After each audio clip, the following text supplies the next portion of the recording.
Árvore de dividendos, né? Porra, será que esse pessoal só sabe falar de dividendo? Eu vim aqui para aprender hoje, mas a minha carteira não tem nada a ver com essa estratégia. Eu tô só aqui de mente aberta. Você sabia que se você está nessa situação, o dividendo também é importante para você? Isso porque as pessoas, pessoal, acabam se esquecendo ou até não te contam mesmo que o retorno total ao acionista, ou seja, a sua rentabilidade total, ela obrigatoriamente, esses dois fatores não se dissociam. Ela vai ser composta pela valorização do ativo, né, a variação do ativo, mais o valor do dividendo reinvestido. Por que isso tem que ser somado ao retorno total ao acionista? Porque no momento em que uma empresa paga dividendos, obviamente ela está subtraindo do seu lucro, ok? O lucro retido vai parar no patrimônio líquido aumenta e aquela parcela que foi distribuída sai da empresa e vai para o acionista. Se saiu do lucro, se saiu de dentro da empresa, ela tem que sair de dentro do preço.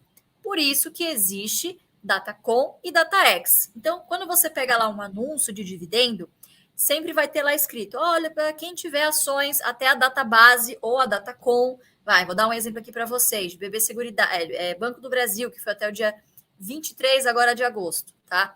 Quem tinha ações até essa segunda-feira, tinha direito aos dividendos, lá o juros sobre capital próprio, se não me engano, de 0,34 centavos, tá bom? Por ação.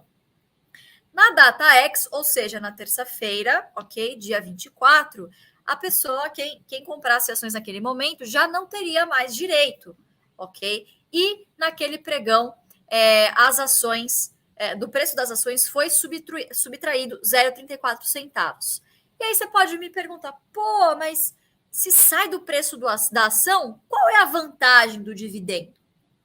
Muito boa a sua pergunta, se você está pensando nisso.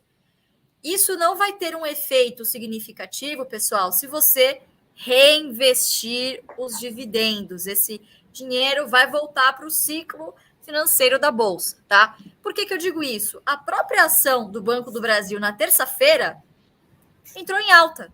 Se não me engano, a abertura teve o desconto lá, a subtração do 0,34 centavos. E até eu estava comentando com o Fê no dia, eu falei, Fê, olha que loucura, hoje que era para a ação estar teoricamente caindo, tá 3,20, 30,20, 30,10, que loucura, né? Então quem comprou ontem se deu muito bem. Então tem gente que fica com medo, pô, comprei ontem, mas aí ficou a ação caiu, eu não deveria ter comprado, deveria ter vendido. Então a gente não se preocupa com isso, pessoal. Dividendo bom é dividendo no bolso, não interessa se ele vai sair do preço da ação, porque a ideia, a intenção neste momento é aumentar a bola de neve. Então você vai pegar essa grana, mesmo que você não reinvista neste momento, você vai reutilizá-la para comprar mais ações, aumentar a sua posição e receber um dividendo maior da próxima vez que a empresa anunciar. Então a gente trouxe aqui para vocês, está na tela. Isso aqui, pessoal, é um exemplo aberto, tá? Gratuito, aberto para todo mundo. Mas tem que se interessar, tem que ir atrás para estudar.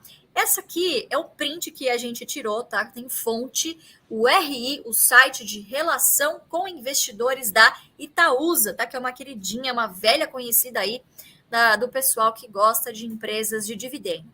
E aqui eu trouxe um exemplo para vocês. Nos últimos 10 anos, o retorno total da Itaúsa, médio por ano, ok? É a média de rentabilidade anual, tá? Quem investiu lá em 2011 teve uma rentabilidade de 13,1% ao ano, na média, ok? Na média. Isso representa, vejam do lado a diferença.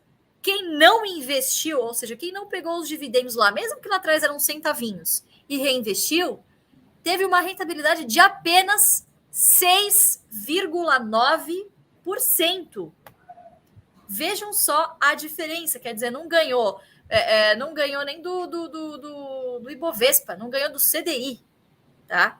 Então, o dividendo, não desprezem os centavos de vocês. Eu sei que no início, se você está no primeiro, segundo, terceiro ano, é meio desanimador. Porra, ganhei R$1 em centavos. Isso aqui junta com o seu aporte mensal e bota de novo na bolsa, tá?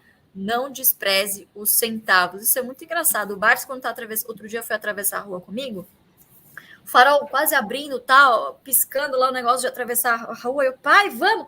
E ele lá, agachado no meio da faixa de pedestre tentando pegar uma moedinha de 50 centavos. Então, quer dizer, é isso que eu quero dizer para vocês. Isso é muito emblemático, né? O que ele fez com esses 50 centavos? Nada, botou na carteira, pode ser que nem use. Mas é o valor, mesmo ele tendo tanto dinheiro, ele se deu ao trabalho de agachar e pegar uma moeda de 50 centavos. Então, valorizem, obviamente, né? Não precisa chegar nesse nível, mas valorizem os centavos que vocês recebem de dividendos, tá bom? Vejam também a diferença aí dos 12 meses. Essa diferença não é tão nítida, né? 7,7% vezes 4,7%. Quanto maior for o horizonte que vocês estiverem olhando, muito provavelmente maior vai ser o impacto do dividendo na rentabilidade total de vocês. Isso vale não só para ações, mas principalmente para índices, tá? Por que eu estou dizendo isso? Existe uma modalidade de investimento que se chama ETF, tá? E aqui no Brasil, os ETFs não distribuem dividendos aos seus cotistas, tá? Por que eu estou dizendo isso? Ele é um fundo que pode não ter nada a ver com dividendos, ok? Então, o que acontece? Você vai lá, o fundo investe de maneira passiva, ou seja, a fim de replicar algum outro índice, e é como se você tivesse comprando ali todas as empresas que que estão no índice da Bolsa, ok? Então, ele não tem a intenção de superar o Ibovespa, por exemplo. Ele tem a intenção de ser bem correlacionado com o Ibovespa. E aí você pode falar, bom, essa estratégia não tem nada a ver com dividendos. Tem, sim. Se você pegar, eu duvido, tá? Eu garanto para vocês, se vocês pegarem a rentabilidade média anual aí de no mínimo 10 anos, a rentabilidade de qualquer fundo, qualquer ETF, vai ter um impacto no dividendo, porque ele é reinvestido automaticamente, isso não vem para o bolso do cotista, tá bom? Então, fiquem atentos ao retorno total ao acionista. O dividendo é importante, mesmo que você não dê valor para ele, tá? Então, não estamos falando lorotas aqui, né, pessoal? O dividendo tem sempre para a gente um papel muito importante, porque é o que, no final, lá, quando a gente tiver a nossa carteira previdenciária, é o que vai pagar boleto, né? Ô Lu, eu não quero te interromper, tua apresentação tá fantástica, mas no caso da Itaúsa, uma coisa também para a gente lembrar, né? É uma empresa que bonificou muitos acionistas, né? É verdade. Então, isso ainda deu uma turbinada extra, além dos dividendos. Se você puder falar um pouquinho disso. Fê, fala para mim. Cortou aqui, desculpa. Não, se você puder, fala só um pouquinho sobre isso. Eu acho super legal. Acho que a Lu não está ouvindo. Eu vou pegar uma perguntinha só enquanto a Lu está conectando lá, do Ricardo Sodré, que tem a ver com isso que a Lu estava apresentando, tá? Ele pergunta, eu devo reinvestir os dividendos na própria empresa ou não teria problema investir em outra empresa que também paga em bons dividendos? Ricardo, é uma belíssima pergunta essa, cara, e você não precisa reinvestir na própria empresa, tá? Você sempre vai procurar, no jeito Barsi de investir, a melhor oportunidade do momento. Se ela não for se de repente você comprou Itaúsa, por exemplo, uma suposição, hipoteticamente falando, você comprou Itaúsa, ela subiu demais e tem uma outra empresa que está pagando um bom dividendo e que tenha de repente caído bastante, mas também se enquadra nos perfis que a gente coloca aqui, que são boas ações, a bons preços, que paguem bons dividendos em bons setores, você pode, com certeza, e deve reinvestir em outra empresa. Você não precisa reinvestir na mesma, tá? Você reinveste na mesma desde que ela continue sendo, desde que ela passe no crivo de ser uma boa oportunidade do momento, tá bom? Acho que é basicamente isso. Quer continuar, Lu? Boa, é isso aí. Ô, Fê, desculpa, tinha cortado para mim a sua pergunta. Você falou Imagina, de vai lá, Lu. né? Por favor, me interrompa a qualquer momento, tá? Que aqui não sou só eu, não. A gente sabe que o bate-bola é muito mais legal, né? Do que só eu falando aqui. Mas você tocou num ponto muito interessante, né? A boa parte dos investidores, provavelmente, que estão aqui nos assistindo, chegaram na Bolsa a partir de 2019. Tá? Foi o grande boom aí com a queda da taxa de juros. E foi justamente o período, 2018 e 2019, que a Itaúsa deu por 3 anos seguidos, né, Fabio? Você que é um expert também em Itaúsa. O que ela fazia? Pagava o dividendo e em seguida anunciava uma bonificação de 10%. Ela fez isso 3 vezes seguidas. Tá? E na sua história anterior, nunca havia feito isso. Na verdade, ela nunca tinha sido uma grande pagadora de dividendos, apesar de receber um gordo dividendo do Itaú. Tá? Como nesses 3 anos e o investidor só viu isso, afinal, ele entrou em 2019, ele falou, pô, então isso aqui é uma grande pagadora de dividendos, isso aqui vai continuar na perpetuidade, né? Chegou em 2020, que foi uma época de vacas magras, a empresa não anunciou um dividendo muito bom e não anunciou bonificação. Esse ano, ao que tudo indica, também não vai anunciar um dividendo muito bom e não anunciou bonificação, tá, pessoal? Então, aqui, acho que são duas lições importantes. A bonificação, ela é um provento que a gente não consegue prever, tá? Porque vai depender de uma decisão da administração. Inclusive, isso geralmente não consta nem em estatuto, não consta em política de dividendos. Então, é um provento que, quando vem, a gente fala, opa, que maravilha, né? É um extra aí. O Bradesco tem feito isso nos últimos 2 anos, mas nada garante que isso vá continuar acontecendo. Então, é um provento que, meio quando vem, a gente fala, pô, é mais um aí, mas a gente acaba não contando com ele todos os anos, porque não tem como prever. Mas é um provento muito legal, tá? Porque ao invés de ele te dar em dinheiro, ele te dá em ações, automaticamente, tá bom? Então, a bonificação é aí um dos proventos que eu acho mais legais, justamente por não depender aí do seu aporte, né? Você já recebe aí em ações bonificadas, então ele garante aí a quem já é investidor uma boa rentabilidade. O Unipar também nos últimos 2 anos acabou dando prejuízo, porque, enfim, é uma empresa de commodities, é uma empresa de ciclos, só que não deixou de remunerar o seu acionista. Deu aí uma bonificação de 11%, outra de 13%, se não me engano, 2 anos consecutivos. Então, é um provento para vocês ficarem de olho, mas, infelizmente, não tem como prever, né? Exatamente, Lu. E tem uma coisa bem importante, pessoal, que o pessoal fala, pô, o AGF gosta de ver sangue nas ruas, aí, o AGF gosta de pegar a faca caindo, a gente gosta de crise, de queda. Pessoal, na verdade, quando há uma queda no mercado financeiro, você vê 3 rostos risonhos aqui, principalmente nas redes sociais, justamente pelo fato do que a Lulu e o Felipe acabaram de falar. A gente consegue comprar mais ações com menos dinheiro, mais ações, mais dividendos. Essa é a equação bem rápida do que acontece na prática. Quando, no caso da Itaúsa aí, que a gente está usando como um exemplo simbólico aí, quando ela dá um dividendo em forma de bonificação, que o Felipe falou, você aumenta a sua base acionária. Então, quando você for receber dividendos, você vai receber sobre uma base acionária maior. Então, você vai receber mais dividendos. É simples assim. Quando a bolsa cai, não quer dizer que está ruim, muito pelo contrário, está muito bom para quem está construindo uma carteira que vai permitir com que você tenha a tão sonhada a liberdade financeira, porque você acaba comprando mais patrimônio, você acaba comprando mais ações ou seja da Itaúsa, ou seja de outras empresas que são tão boas quanto em relação a dividendo, tá bom? Então, mais ações, mais dividendos. Quando cai, você vai ver 3 rostos felizes aqui, hilariantes, não só nas redes sociais, como também no AGF+. Certo, Philips?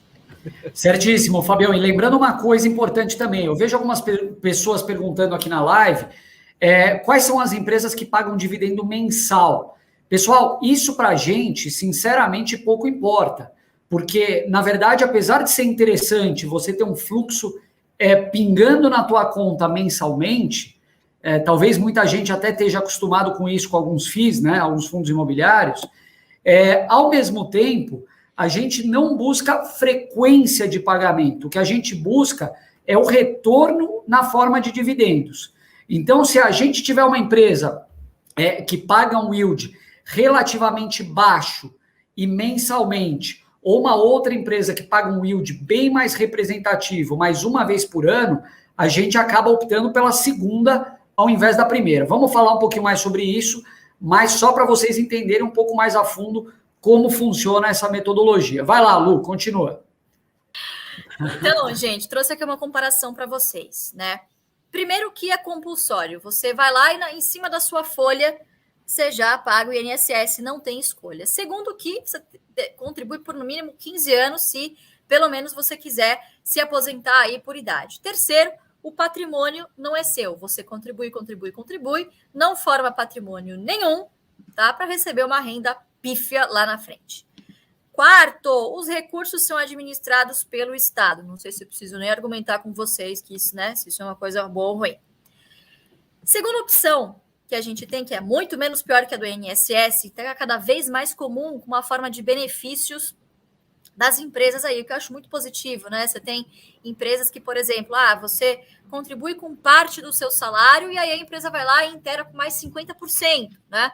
E aí, obviamente, cada empresa vai ter, cada benefício vai ter as suas devidas regras, né? Então, a previdência privada, ela é muito comum para executivos, funcionários, enfim, colaboradores cada vez mais presente aí na vida dos brasileiros, tá? Outra coisa boa, a contribuição é opcional, né? Você faz se você quiser, se você achar necessário, e obviamente você pode investir naquele fundo que mais se adequar ao seu perfil de risco. Pode ser um fundo de previdência multimercado ou renda fixa se você for mais conservador, tá?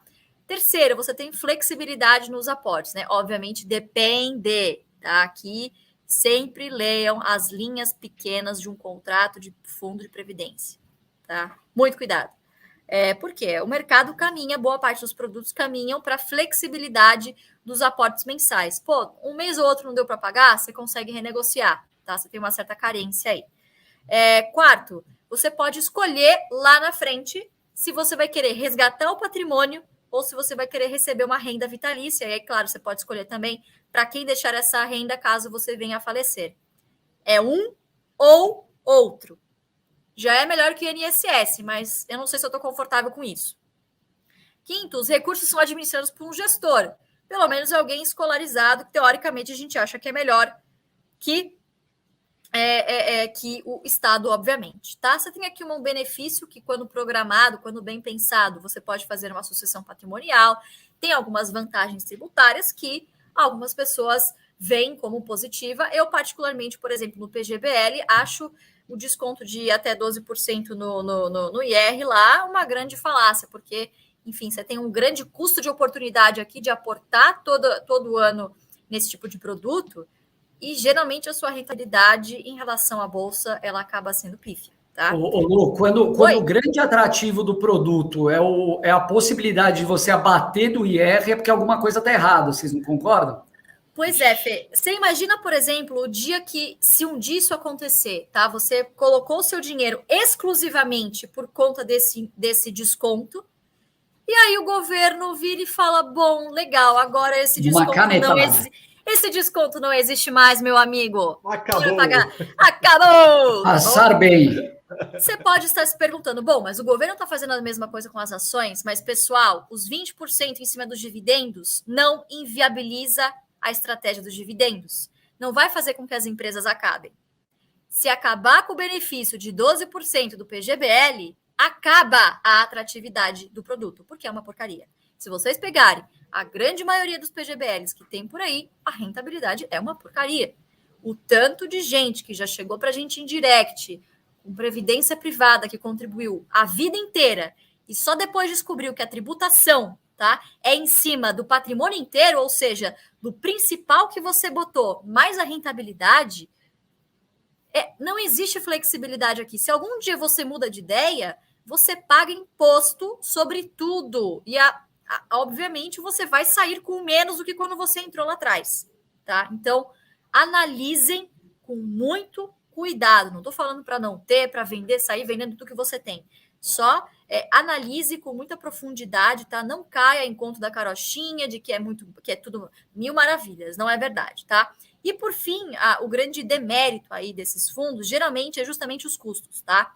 Taxa de carregamento, que é uma taxa que incide no momento do aporte que você faz, bom, ele já come um pedaço, tá? Você tem a taxa de administração, você tem taxa de saída, e em muitos também, geralmente multimercados, você tem taxa de performance. Então, se você identificar algum tipo de taxa sobre esses fundos de previdência, de novo, tenha uma análise mais aprofundada, veja se realmente vale a pena fazer esse negócio em troca dos 12% lá, se você faz a sua declaração completa, tá bom?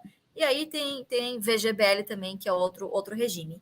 E, por fim, a carteira previdenciária, que, obviamente, para puxar a sardinha para o nosso lado, botei tudo verde, que eu acho que é tudo lindo, não tem problema nenhum. O problema quem cria é a gente, não o mercado. Tá? E eu vou explicar aqui, a gente vai explicar ao longo aqui da apresentação por quê, pessoal. Primeira vantagem, até o governo tem uma carteira previdenciária, vocês sabiam?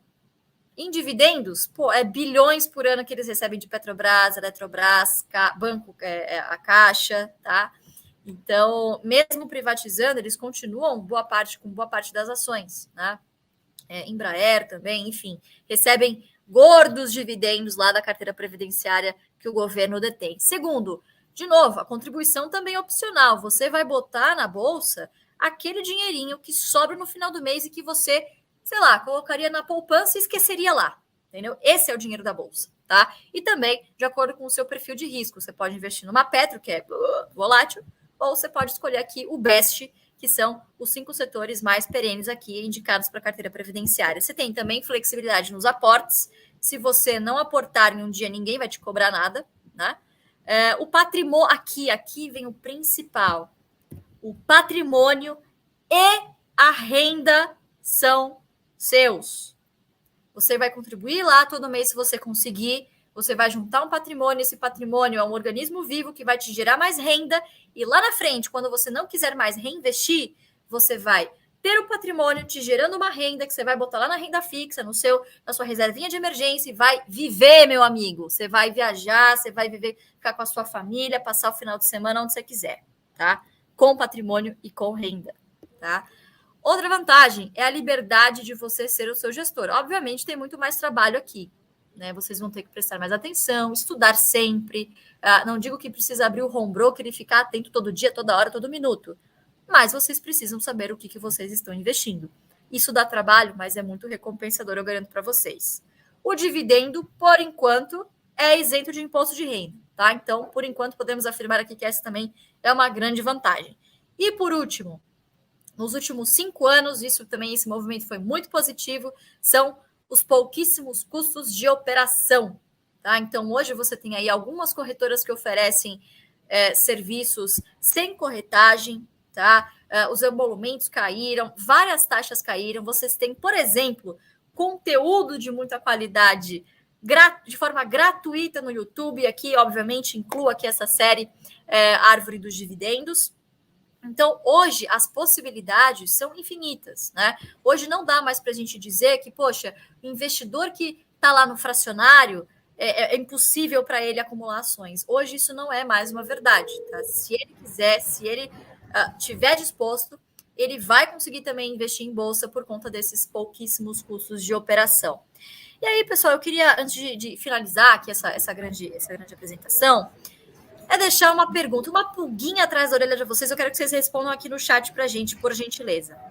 O que vocês acham menos arriscado? E essa pergunta aqui vale para aquele seu amigo ou para você mesmo que ainda não está convencido de entrar na bolsa, tá? Que fala, porra, eu acho a bolsa muito arriscada. Sobe e desce. Tô rico, tô pobre, tô rico, tô pobre. Vamos lá.